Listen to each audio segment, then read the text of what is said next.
আমরা সবাই এই প্রবাদটি জানি, ক্রীড়াই শক্তি ক্রীড়াই বল। এটা আমরা শুধু জানি, বাস্তবিক ক্ষেত্রে আমরা সেটা খুব একটা প্রয়োগ করি না। আমি খুব বিস্মিত হই, আজকে বাংলাদেশের স্কুলগুলোর দিকে যদি তাকান, অধিকাংশ শিক্ষা প্রতিষ্ঠানের মাঠ নেই, অথচ খেলাধুলার জন্য একটি মাঠ খুব অপরিহার্য। গ্রামের শিক্ষা প্রতিষ্ঠানগুলোতে মাঠ থাকলেও শহরের প্রায় শিক্ষা প্রতিষ্ঠানগুলো থেকে মাঠ নেই। এই দিকটি আমাদের সরকারকে নজর দেওয়ার জন্য আমি অনুরোধ করব।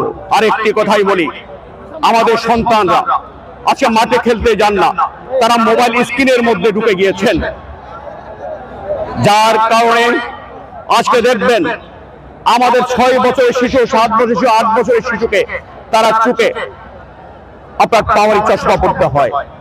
এটা আমাদের জন্য অত্যন্ত দুর্ভাগ্য। এই বিষয়টির দিকে আমাদের অভিভাবকদেরকে নজর দেওয়ার জন্য আমি অনুরোধ করব। সবশেষ যে কথাটি বলবো, খেলা শুধু বাচ্চাদের জন্য নয়, আমরা মনে করি শিশুদের জন্য খেলা না, বয়স্কদের জন্য, বয়স্ক খেলতে হবে সুস্থ থাকার জন্য। এই বিষয়গুলোর দিকে আপনারা নজর রাখবেন।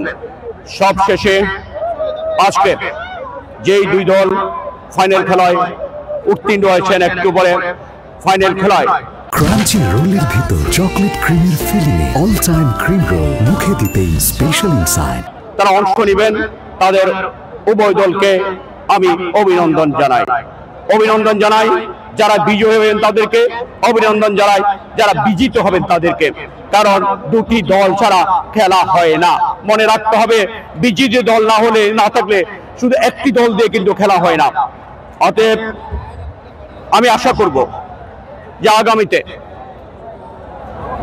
ফটিকছড়িতে এই ধরনের আরো বেশি বেশি প্রতিযোগিতা হবে, ফুটবল প্রতিযোগিতা হবে, ক্রিকেট প্রতিযোগিতা হবে, অন্যান্য প্রতিযোগিতা হবে, এবং আমরা একটি ক্রীড়াপ্রেমী নতুন প্রজন্ম আমরা তৈরি করতে পারবো।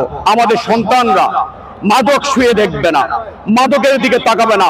আমাদের সন্তানরা খেলাধুলায় নিজেদের নিয়োজিত করে তারা জাতির একটা আদর্শ নাগরিক হিসেবে গড়ে উঠবেন।